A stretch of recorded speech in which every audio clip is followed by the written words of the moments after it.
There, I'm Christine Dunbar from speechmodification.com, and this is my Smart American Accent training. In this video, we're going to look at the difference between look out, the noun, and look out, the phrasal verb. So the difference here is not in the pronunciation, but it is in the stress. How long we hold each syllable and which syllable gets the stress is different between the noun and the verb.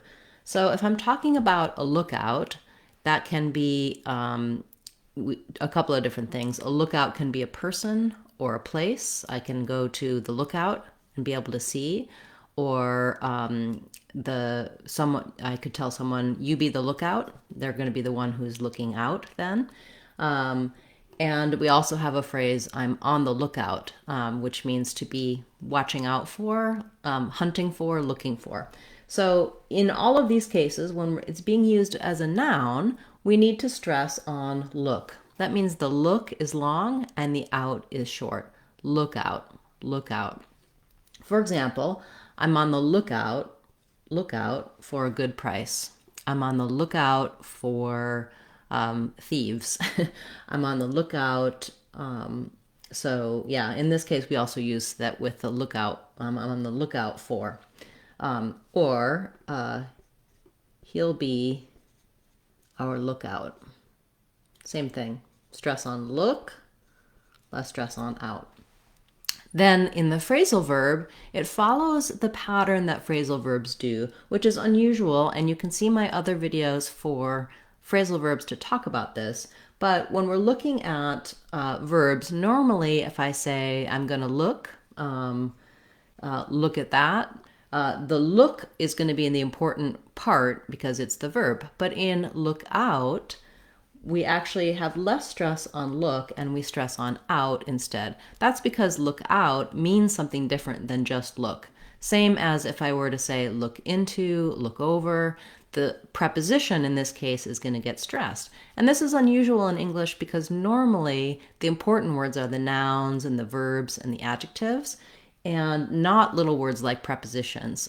So when you know and you're following the general rules of intonation in English, you tend to stress on look, which would make you say this incorrectly. You might be stressing more like look out rather than look out when you're using it as a verb. So let's try some examples of this to get used to this rhythm, and then also think about how we use it in a sentence. So to stress it, you may want to just actually start with out so that your brain knows that that's important and long. So saying out, look out. How I might use that is just as a phrase by itself, look out, there's a car coming. Or please look out for cars. So even when I use the phrase look out for, please look out for cars, I'm going to be stressing on that out, look out for. Look out for a good deal. Look out for your children. Look out for scams. So the difference, as you can see, is somewhat subtle in that the pronunciation of look and out are the same in both of these, but which word is more important and therefore held longer or stressed is going to vary between look out, the noun, and look out or look out for, the verb. I hope this helped you understand the difference between these two and know a little bit more about intonation patterns in English. As I mentioned, I'll be covering more phrasal verbs and talking about that idea generally because it is something that I often hear non-native speakers make an error on. They tend to want to stress on the content part of the verbal phrase, the look, rather than the out. And so it's definitely an area where as you're learning your verbal phrasal verbs, it can really be helpful to learn the correct stress pattern as you go. I'll be back again tomorrow with another Word of the Day class, as well as on Saturday we'll have our live question and answer class. You can find more helpful videos about intonation on our intonation playlist and also in our American Accent 6-week course and our Real Talk course.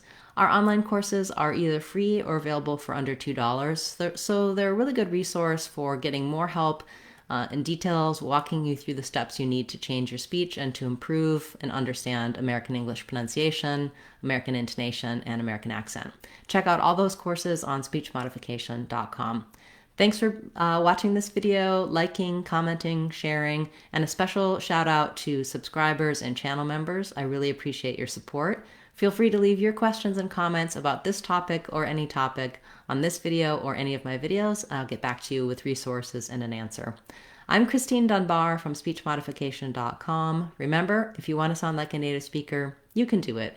speechmodification.com. Bye, everyone. Hope to see you again soon.